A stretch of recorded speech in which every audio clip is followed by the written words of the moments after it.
secondaire, je rêvais de devenir prof d'éducation physique. Maintenant, aujourd'hui, je rêve de devenir prof en adaptation scolaire. Donc, ça a changé un petit peu, mais pas tant que ça. Donc, la raison pour laquelle j'ai changé d'idée, c'est surtout le manque d'opportunités qu'il y avait dans la région ici en enseignement d'éducation physique. C'est majoritairement ça. OK, moi j'avais une couple de rêves. Mon premier, c'est genre d'être avocate. Après ça, j'ai voulu être psychologue. Puis là, je me suis dit qu'un jour, vu que photographe, ça payait pas trop, j'allais faire ça genre à ma retraite. Aujourd'hui, je ne suis pas avocate, je m'en vais plus en psycho et je suis photographe. Fait que c'est un peu ça. J'ai décidé d'aller étudier en cinéma puis en télévision, donc j'aimerais ça travailler genre pour des grandes compagnies de télé. Oh mon Dieu, je voulais être sexologue ado. Qu'est-ce que je suis en train de faire là? Je suis en train de faire mon bac en sexo. Fait que ça se concorde pas mal, mon rêve d'ado puis mon rêve de là. Mon rêve quand j'étais au secondaire versus aujourd'hui, j'ai tout le temps rêvé d'être avocat ou psychologue ou policier. En fait, j'avais le goût d'avoir une grosse carrière au niveau de n'importe quelle profession. J'étais comme un gars polyvalent, j'avais beaucoup de choses qui m'intéressaient. Longtemps, psychologue me trottait dans la tête et aujourd'hui, ben, je fais des études en conséquence dans le fond pour devenir psychologue. C'est sûr que, bon, je suis chargé de projet puis animateur à la Maison des Jeunes, mais je suis toujours aux études, dans le fond, pour finir mon bac, voir ma maîtrise en psycho pour exercer futurement. Ça, c'est sûr que c'est quelque chose que je chéris puis que je travaille fort pour. Ben, si on parle rêve, la question est grande, là, de qu'est-ce que je voulais devenir rationnellement. Je voulais aller dans l'enseignement, soit des arts, soit des langues. Puis sinon, ben, je voulais devenir une rockstar populaire. J'aimais ça composer, faire de la musique le midi. Là. Être footballeur professionnel, car ma passion c'était le foot. Maintenant, mon rêve actuel, c'est d'avoir mon propre entreprise et de fonder une famille. Quelle est ta matière préférée à l'école puis pourquoi? Il y a beaucoup de matières que j'aimais à l'école parce que j'étais quand même un bon élève au niveau secondaire. J'ai bien aimé Histoire avec Jessie Terrien. C'était intéressant, il y avait une façon d'expliquer, je trouve. Souvent, le rapport que tu vas avoir avec une matière, ça va être souvent lié avec le professeur, avec une belle exemple au niveau de l'histoire à m'intéresser parce que c'était une matière que j'aimais pas plus que ça, personnellement. J'étais bien une fanatique d'anglais parce que je suis bilingue puis j'étais bonne en anglais. Fait que j'aimais bien ça. Sinon, j'aimais aussi l'histoire. J'en avais plus qu'une, mais ce qui me revient, c'était l'éducation physique, les sports. J'étais dans le programme sport. C'était ça ma grosse inspiration. J'en avais une couple. La première, moi, c'est l'art dramatique. J'ai fait partie du théâtre de l'école en secondaire 5. Fait que j'ai fait la pièce Crime en plaques et or. Fait que pour ceux qui vont au secondaire des Patriotes, il y a l'affiche de notre pièce-là. Sinon, j'aimais beaucoup l'histoire avec Jessie Terrien. J'ai vraiment adoré mon histoire de secondaire 5. C'était dans le fond l'histoire du 20e siècle. J'ai adoré. À l'école, c'était surtout l'éduc. Puis il y avait le français aussi que j'aimais beaucoup parce que j'étais forte naturellement. Fait que ça faisait plaisir de le faire le cours parce que j'avais des bonnes notes, majoritairement français et éduc. Les mathématiques, pourquoi? Parce que j'aime beaucoup calculer, j'aime bien jouer avec les chiffres. Quand j'étais petit, je préférais jouer au sudoku et faire des calculs que plutôt de regarder la télé. Qu'est-ce que le secondaire t'a apporté? Mon Dieu, qu'est-ce que ce secondaire m'a apporté? Il m'a apporté beaucoup de belles expériences, en fait. Tu sais, c'est là où est-ce qu'on se fait des vrais amis, qu'on garde vraiment longtemps. J'ai encore des amis de là-bas. Ça m'a permis d'aller au cégep. Tu sais, c'est la première étape avant d'y aller. À part 3 diplômes, parce que j'ai fait le programme PEI à Bois-Noir, ça s'appelle Défi, je dirais belles amitiés. Des amis, ça m'a apporté une certaine maturité. À être plus fort dans la vie. Mon meilleur souvenir du secondaire. Mon meilleur souvenir du secondaire, c'est la danse disco. On avait fait une danse disco, on avait organisé ça le secondaire 5. Donc c'était vraiment, vraiment le fun. Je m'étais trouvé des pantalons disco de l'époque. Un côté or, un côté argent. J'avais d'ailleurs craqué en dansant, là, mais c'était mon meilleur souvenir du secondaire, c'est vraiment ça, la danse disco. J'en ai eu beaucoup. J'ai aimé mon bal parce que j'étais quand même quelqu'un de très réservé, puis rendu au bal, comme une urgence dans le fond de connaître puis de dire bye à tout le monde, parce qu'il y a beaucoup de gens que tu vas pas revoir durant ton cégep ou les années à venir après, dans le fond, le secondaire. Mais sinon, il y a beaucoup de marquants. Tous les moments, les midis, dans le fond, avec mes amis, où on jouait au hockey, on jouait au ballon chasseur, au hockey, on était des gars bien sportifs. Fait que tous les moments sur l'heure du midi avec mes chums, ça me manque, puis c'est mes plus beaux souvenirs. J'en ai beaucoup. Un qui me vient en tête, j'ai bien aimé mon bal définissant. Quoique ça clôturait. Fait que si on parle durant, ben c'est tous les liens développés, relations d'amitié, savoir sur qui on peut compter. Nombreux ceux qui sont là encore. Mon Dieu, mon plus beau souvenir. Il y avait un voyage culturel qu'on a fait en secondaire 5. On est allé en Grèce pendant 2 semaines avec une gang de personnes que je connaissais, d'autres que je connaissais pas. Fait que c'était une super belle expérience. Mon plus beau souvenir, je vais dire mon bal définissant. Je veux dire, moi, depuis que j'étais en maternelle, je rêvais du bal avec ma grosse robe, avec mon cavalier. Puis le bal, moi, ça a donné que j'avais invité ma meilleure amie puis mon copain de ce moment-là, que les deux, ils venaient pas à l'école avec moi. J'ai passé ma soirée avec eux puis j'ai adoré ça. Vraiment, c'est le bal, ouais. Ton outil qui a été le plus utile? Ma guitare, mon micro, puis mes espadrilles. Ça a l'air nono. Je suis méga désorganisée dans la vie, donc mon agenda a été probablement le meilleur outil de mon secondaire. Sans mon agenda, j'aurais probablement pas réussi mon secondaire.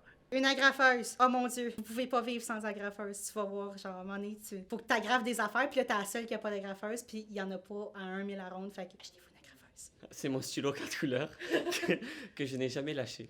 Moi, j'avais un carnet que je m'étais fait. Dans le fond, c'était comme toutes des homophones, toutes des affaires de verbes pis tout, mais je suis pourrie en français, j'étais vraiment pas bonne. Fait que ça m'a aidé dans tous mes cours, dans mes dictées, dans mes productions écrites. Je vous dis, pour vrai, une chance j'avais ça, parce que c'est la catastrophe. Ouais. Pour moi, ça a été l'agenda. J'étais pas un gars vraiment organisé dans la vie, mais tout ce que j'avais à faire, je l'écrivais quand même dans mon agenda, histoire de finir par le faire. Donc, j'ai vécu beaucoup de moments stressants à cause de mon agenda en faisant « Oh mon Dieu, je suis en retard pour tel projet », mais au moins, je le savais. Je le remettais, que peut-être je le faisais peut-être une journée d'avance, mais je finissais quand même par le faire parce que je l'avais noté. Fait que l'agenda, ça m'a aidé à avoir mon diplôme, ça, c'est définitif. Ton professeur qui a été le plus marquant? Oh mon Dieu, je pense à 2, là, mais j'en ai un qui c'était un professeur de culture générale en secondaire 5 qui s'appelait Claude Saint-Cyr. Ce monsieur-là, c'est une perle dans la vie. Là. Il m'a tellement conseillé de choses dans la vie, d'un parcours à suivre. Sinon, j'ai un autre prof, un prof d'anglais qui faisait du cinéma aussi et qui était pasteur, qui s'appelait James Sanders. Ce monsieur-là, on y parle encore, puis je vais souvent le voir encore. Professeur marquant, je les aime beaucoup. On a eu beaucoup au primaire, des professeurs marquants, mais au secondaire, je dirais peut-être Julie Roy, qu'il y a eu une année où j'étais en secondaire 3 ou 4, je suis plus sûr, elle pourrait me le dire, où j'ai été malade pendant une semaine, une grosse amygdalite, parce que je pouvais pas me diriger à l'école, puis c'était pendant les examens de fin d'année. Puis Julie Roy s'est déplacée par elle-même sur son temps pour venir à ma maison, en fond, pour venir nous donner la notion que moi puis mon frère, on avait manqué pendant cette semaine-là. Puis a permis justement qu'on réussisse notre français de niveau 3 ou 4, je pourrais plus dire lequel, je pense que c'est secondaire 3. Ça nous a donné un gros soulagement. Aujourd'hui encore, on est super proches. Quand je vais à la polyvalente, je prends tout le temps 2 minutes pour aller voir Julie parce que grâce à elle, ça a été plus facile à ce niveau-là. J'avais Martine Cusson en français secondaire 4. Elle était juste vraiment trop sweet. J'allais adorer. Elle m'aidait beaucoup justement en français que j'avais des difficultés. J'ai eu en anglais Dan. Lui, dans le fond, il est juste... J'aimais sa personnalité, j'aimais comment il était avec nous autres. Il était tout le temps comme super calme. Il y en a pas de stress, même si c'est en anglais, c'est pas grave, même si tu te trompes. Puis j'aimais beaucoup ça parce que j'étais pas super bonne en anglais à ce moment-là. Puis Renée en art dramatique parce que j'ai lu quand même plusieurs années puis j'ai fait de l'art drame longtemps. Ma prof de français en secondaire 3, elle a marqué un petit mot dans mon album de finissant qui m'a dit que j'avais toutes les capacités pour réussir. Il me restait juste une capacité à acquérir, c'était la confiance en moi. Et j'avais trouvé que son message était vraiment comme personnalisé. Puis je me suis dit, peut-être qu'elle a écrit ça à tout le monde. Finalement, je regardais les mots qu'elle avait écrits dans les albums de finissant de mes amis. C'était vraiment là, propre pour moi. Puis je trouvais ça vraiment wow de voir qu'un prof accorde cette attention-là. Mon prof d'anglais, Douglas Murdoch, c'était une grande inspiration. Il était d'un calme en ayant un humour pince sans rire. C'était quelqu'un qui savait avoir l'attention puis qui avait le sens pédagogique très, très, très élevé. C'était quoi ta motivation à te lever le matin pour aller à l'école? Ma motivation, j'en avais plusieurs en fait. J'étais une fille ultra motivée au secondaire. Là. Je jouais au hockey avec l'école. Donc le matin, des fois, j'avais des games de hockey. Donc ça me motivait à me lever. Puis même si on se levait plus tôt, ça me dérangeait pas. Puis ce qui me motivait aussi, c'est mes amis. Ok, on avait tellement de fun que ça me motivait. Et les cours, ça me motivait aussi parce que j'avais de la facilité. Pour moi, l'école, ça n'a jamais été difficile. J'étais quelqu'un qui travaillait fort et qui aimait travailler fort puis qui aimait se surpasser. Donc j'allais à mes cours, je voulais toujours m'améliorer puis avoir de meilleures notes. Là, les meilleures notes possibles. Donc c'est sûr que moi, l'école, mes amis et le sport, c'est ce qui m'a motivé vraiment à continuer puis à vouloir me lever le matin. Là. Voir mes amis, savoir que j'allais faire de la musique le midi, savoir que j'allais faire du sport avec mes chums. Pouvoir avoir un métier un jour parce que je voulais être capable d'être autonome financièrement, professionnellement, dans ma vie tout simplement, c'est quelque chose que pour moi c'était super important. J'avais quand même un plan précis d'où je voulais aller dans la vie au niveau de mes études. Donc quand je me levais le matin, c'était surtout pour être capable de réussir à faire mes études. Je voulais être le premier à être à l'université. Fait que je te disais que ça, c'était bien important. Puis pour ma carrière aussi, je sais que c'est bien important à l'école. Quand tu veux faire un métier que t'aimes, il y a beaucoup de monde qui t'offre dans le fond pour le métier que tu veux exercer. Fait que c'est important d'être dans les meilleurs. Fait que ça me restait tout le temps en tête, dans le fond, de faire partie des meilleurs étudiants. Fait que c'est important de se lever pour y aller. Parce que quand tu y vas pas à l'école, c'est rare que t'es des meilleurs élèves. Moi, c'était le dîner. C'était tellement bon ce qu'il y avait au dîner. Toi, c'était qui ta gang d'amis, ton entourage, avec qui tu te tenais? Crème, ça c'est drôle parce que j'avais pas la gang d'amis conventionnelle qu'on a aujourd'hui pour être dans les cools. T'sais, moi j'avais un ami noir, j'avais un ami de 400 livres, j'avais un ami homosexuel, j'avais un ami roux. T'sais, j'avais tous les amis que t'es pas supposé avoir pour avoir la grosse gang d'élite. Mais ça a été le meilleur choix, je pense, parce que mon ouverture d'esprit aujourd'hui est excessive. Je connais tous les genres, j'ai pas de tabou aujourd'hui. Fait que je pense que d'avoir ce genre de gang d'amis-là, ça me reflète ma personnalité d'aujourd'hui. J'étais pas un gars de gang, j'avais pas une gang parce que j'étais autant dans les arts que dans les sports. Fait que j'avais ma clique de sport, j'avais ma clique de musique, j'avais ma clique d'informatique, j'avais ma clique de on niaise. Fait que je me tenais avec tout le monde, sérieusement. Je peux pas répondre si je suis pas en présence de mon avocat.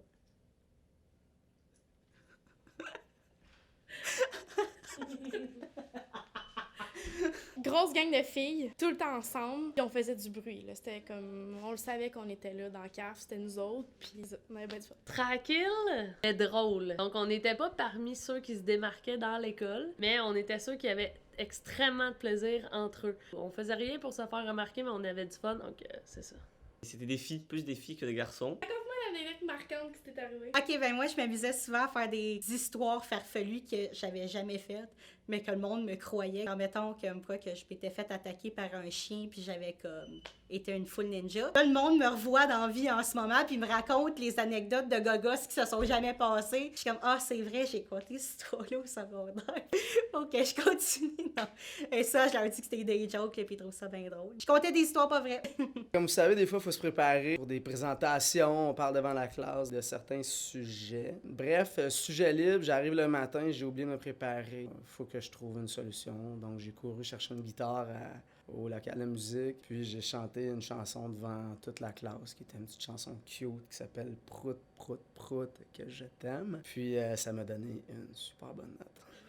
S'occuper d'une clinique de sang. Très dernière minute, vraiment garoché, on a fait une tournée des classes. Puis moi, j'étais un gars très gêné, donc je parlais devant les élèves de secondaire 1, 2, 3 quand moi j'étais en secondaire 4 pour leur demander de l'aide, dans le fond, pour des bénévoles. Puis je me suis fait ma première blonde à cause de cette tournée des classes-là. J'ai été en couple quelques semaines après avec mon frère également, avec la même batch de filles qu'on avait fait la tournée des classes. Fait que mon frère puis moi, on n'avait jamais eu de blonde. On a eu notre première blonde à cause de cette petite tournée de classe qu'on a faite pour une clinique de sang. J'étais très hyperactive au secondaire, majoritairement secondaire 1, on dirait que je savais pas comment me gérer. Donc pour me rendre à un de mes cours, à un moment donné, j'étais en retard, puis j'ai décidé de sauter sur tous les bancs en bois qu'il y avait dans le corridor. Donc je montais, je descendais, jusqu'au moment où j'ai perdu pied, puis je me suis cogné le genou solidement. Puis je suis retournée en classe, j'étais arrivée en retard, j'ai dû aller chercher de la glace à l'infirmerie. J'avais le genou méga enflé, puis tout le monde riait. C'est une probablement de mes plus drôles anecdotes. J'étais sûre que mon genou était cassé, mais finalement tout était correct.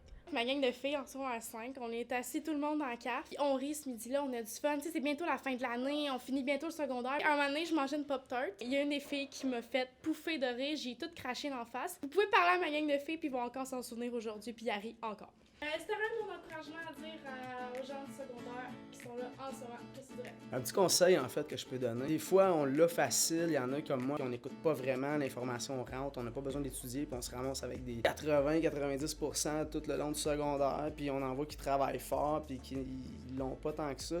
Mais il faut tellement pas se fier là-dessus, parce que quand on arrive au cégep, ça fonctionne plus. C'est plus comme au secondaire. Il faut vraiment prendre des notes, il faut vraiment les réviser, il faut se relire, il faut poser des questions. Faut arrêter de penser que tout se fait tout seul, parce que on frappe un mur. Ce sera pas toujours aussi facile pour ceux dont c'est facile. Commencez tout de suite à prendre des notes et à réviser ça. Puis vous allez avoir moins de misère après votre secondaire, cégep, université, etc.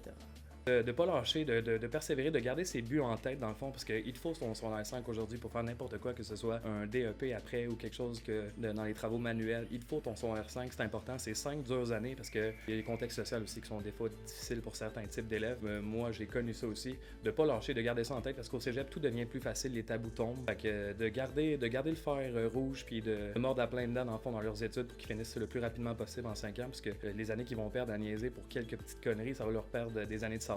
Puis ça a l'air de rien, mais 20 000, quand tu as repris une session d'été puis que tu as pris tout l'été pour la reprendre, ben tu trouves ça plate. Tu perds ton été puis tu perds 20 000. C'est rester consensueux avec le métier que vous voulez faire, garder ça en tête puis focuser là-dessus. Le reste, vous allez avoir du temps en masse pour en profiter après. T'es capable, tu vas y arriver, puis ça semble long pendant que tu le fais, mais tu vas voir qu'après, ça a passé trop vite. Lâche pas, je sais qu'il y a des choses vraiment difficiles, que ce soit l'intimidation, les cours qu'on rate. Comme tu vas être capable de passer au travers, d'avoir ton secondaire 5, puis c'est une des choses les plus fières que tu peux avoir. Tu sais, moi, quand j'ai reçu mon diplôme, j'ai pleuré. Et je vous souhaite la même chose, tu sais, parce que c'est un bel accomplissement. Ça va avoir l'air vraiment cliché, là, mais ça serait de persévérer parce que c'est vraiment le moment le plus important de ta vie. C'est ce qui décide un peu de ton avenir au secondaire. Parce que si tu échoues, exemple, tes cours au secondaire puis ainsi de suite, ben, il va y avoir des possibilités d'emploi que tu pourras pas avoir, toi, en tant qu'étudiant. Parce que tu vas avoir eu de la difficulté dans certains cours, donc tu n'auras peut-être pas ton secondaire 5. Et de fil en aiguille, ça peut t'amener à vivre peut-être d'autres trajets scolaires autres que celui dont tu aurais rêvé. Donc j'ai envie de te dire de persévérer. J'ai envie de te dire de pas lâcher même si c'est difficile, parce que c'est ce qui détermine détermine vraiment ton futur. Donc, même si des fois on est au secondaire, puis on a envie de niaiser, puis on a envie d'avoir du fun, puis on aurait envie de tout faire sauf aller à l'école, ben c'est le temps de donner un boom, puis de donner un petit effort de plus. Là. Le deuxième effort, c'est le moment de le donner si tu veux aller où tu as envie d'aller dans la vie. Parfait. Hey, c'est vrai que c'est stressant, hein, quand même. OK.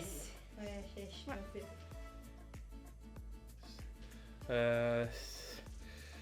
C'est une fois un aveugle qui voulait rentrer dans un bar. Il est rentré dans le bar, dans une chaise, dans une table, puis dans ben du monde aussi dans la soirée. Ça, c'est dit. Prout, prout, prout, que je t'aime. C'est une autre question. C'est des questions faciles, ça. C'est tout ou Enzo, tu Est-ce qu'on la répète, celle-là? Oui, on va arrêter ça. Je dis toujours aux gens, regarde en haut et appelle-moi le mot coco. Puis là, les gens regardent en haut, puis ils disent c'est haut. Puis là, le 3/4 du temps, ça prend un petit 2-3 minutes là, avant qu'ils comprennent qu'ils viennent de dire c'est haut. Donc voilà, ça c'est probablement ma blague coup de poing. C'est celle qui fait rire tout le monde pendant quelques minutes au moins. Là. Ben, en tout cas, moi, ça me fait rire. C'est ça. Ah non, ça se dit pas. Mais ça, je le garde pour moi, c'est sur vidéo. Prout, prout, prout, que je t'aime.